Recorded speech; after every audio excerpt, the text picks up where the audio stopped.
When Teisha Tiger arrived, she was more than 40 pounds overweight and had been beaten up by the tigers that she was housed with in Ohio. She has such a wonderful, playful spirit, and here you can see her splashing at Jamie in her pool. I fell in love with Teisha the very first time I saw her, and everyone I know who has met Teisha has had the same experience with her. She's just an amazing, wonderful, sweet tiger. Despite losing the 40 pounds through a restricted diet, she still can't walk very well, and some days it's really bad.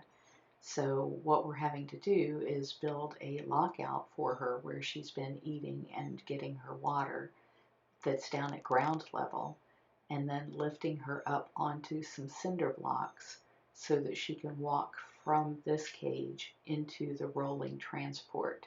There's just no way she was going to be able to walk up into the transport, which was about a foot off the ground. In order to make this box safe so that we could put a door at either end, it had to have a 4-inch lip at the bottom. So that's going to be the next big hurdle, is whether or not she can get over that 4-inch ledge to be able to get into the rolling transport wagon. She had a bucket in the way, and so they had to push the bucket out of the way with the pipe.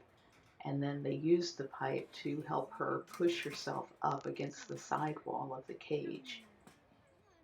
She's relying almost entirely on those upper body muscles to try and get her into the transport trailer.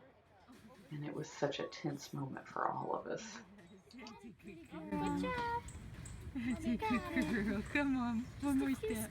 You got it. Come on. Good girl. Oh, yes. Good girl. That's a good girl. Watch her how she goes over that threshold that she doesn't get stuck. Come on, princess. You got it.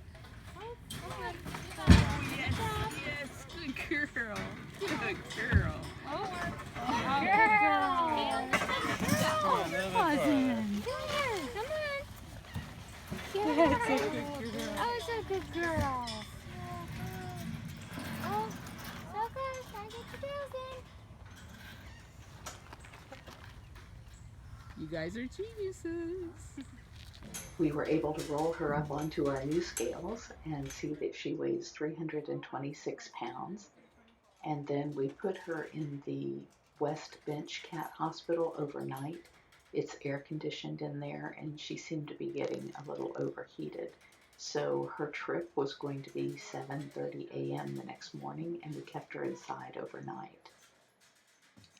The next morning, we loaded her up into the trailer to go to the University of Florida's veterinary hospital, where they have an MRI and someone who says that they can do spinal surgery on a tiger.